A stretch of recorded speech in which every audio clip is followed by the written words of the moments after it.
So what about the death scene? Like, what was that whole thing like? Because like everybody, you're in a Hall of Fame list. There's a lot of guys who got whacked on The Sopranos. A lot of big names. A lot of big names. The so I was a recurring. I Right. had no idea where I was going, how long, any of that stuff. All I know was I got a script for next week. I go, I'm in next week. I got a script for the next week. I go, the next week.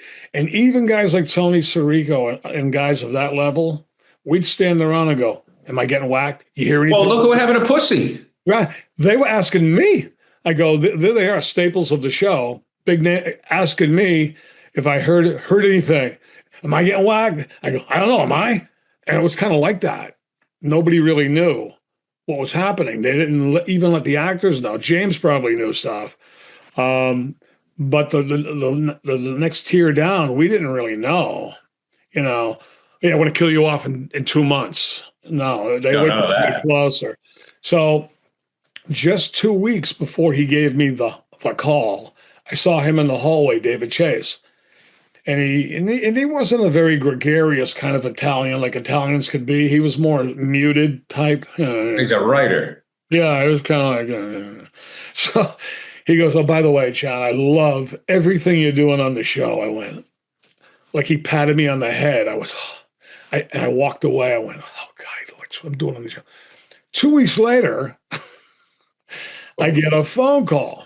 And this was pre-cell phone. It's when you came in and pressed the answering machine, right? In the house. Friday morning, I'll never forget it. I wasn't in that particular episode, but I was not alarmed by that. Yeah, I did like 6 in a row. Other guys weren't in episodes either. That didn't mean you were gone. All right, I'm not in that one. No biggie. Called me that morning, left a message on my home phone. And I really thought it was about the contract for next season. I really did because I'm analyzing the voice now. I'm analyzing his delivery. I'm Right. saying to myself, this is upbeat. He's not sounding bummer. He's sounding, hey, John, David Chase, give me a call. I go, hey, it's upbeat. It's got to be about the contract. Called him back. He's unavailable all day. Finally, at 5 o'clock. Hello?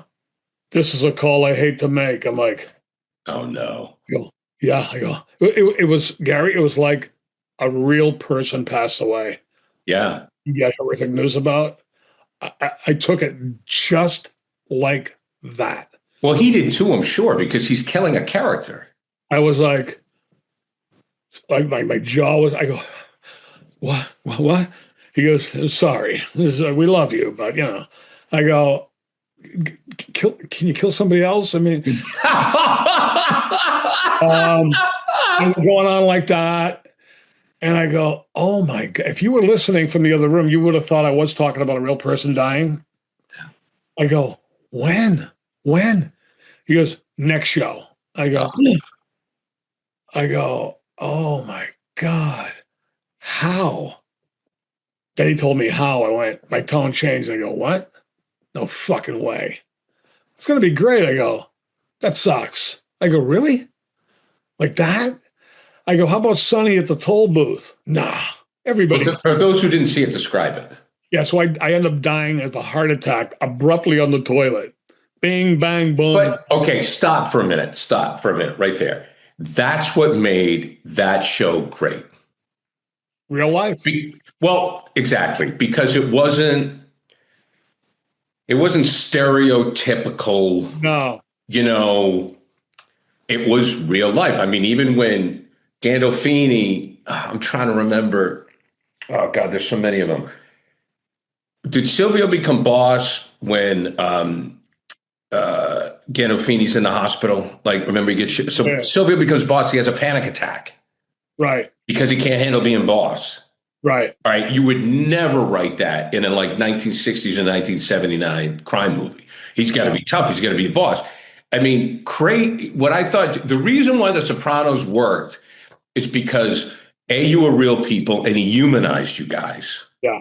I mean, he humanized you, even Big Pussy. I mean, that whole thing where like not in the face and the boat scene and all that. Oh, yeah. I mean, the way Michael Imperioli died at the end, where, Gandolfini, uh, you know, actually, it's a mercy killing Yeah. Yeah, exactly. Right. because the guy he was never going to get off the drugs. Right. It was a mercy killing, and it was like he's not going to survive. This is not going to work, right? Yeah. I mean, like, I'm sorry you didn't have the dramatic death scene, but with what happened to you is why that series is legendary. And Yeah. quite frankly, John, it set the tone for shows like Breaking Bad, Yeah, for sure. all those. Absolutely. Yeah, so that's the way he chose for me to go. And even from that moment, I had 3 weeks to go still. So they completed that episode I wasn't in. That show shot like 10 days. It was like a movie. It wasn't Yeah. long, it was more time was taken.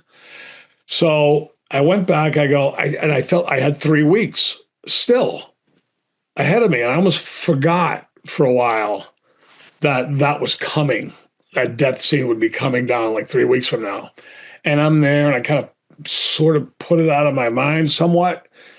Like, I'm still here. I got seen tomorrow. I got a scene next day after that. I'm here, but and it was like a countdown waiting for that. Oh yeah. But in the postmortem, when you analyze everything, I was really a plot device because they signed Joe Pantoliano to a 2-year contract. A famous actor, great guy. Joey Pants. Joey Pants, legendary. I did a scene with him. I did a scene with him on a pilot that never ran. Oh yeah. Yeah, he had the earpiece in the whole time.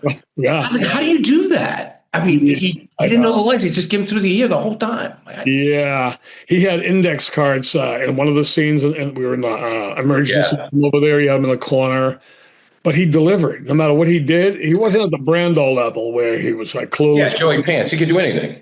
Yeah, so he was great. He was phenomenal. He was a great guy. Treated me very nicely. But basically, I was in his way. So that storyline, I would like to have seen the conflict of me and Ralph go on a little longer and culminate in something dramatic, perhaps. But he had to ascend to the captaincy. Otherwise, he was floating in that he wanted to be captain. How long could that go? I'm there where he wanted to be. So I read more about my demise by Reddit fans who broke it down. So, like, when you leave a show, the first thing you go is, they think I suck. That's why they killed me. Whatever. You're thinking, why'd they get rid of me? But sometimes, and that was the reason, the fans break it down. I'm talking like the fanatics. And some guy wrote it in such a way. And then I ended up seeing it again, other people writing similar stuff. I was sort of in the way, in a sense. I mean, I could have, like, gone on to oblivion somewhere, faded out. You know what I mean? So at least there was the death scene, the finale, boom, and that's how it went down.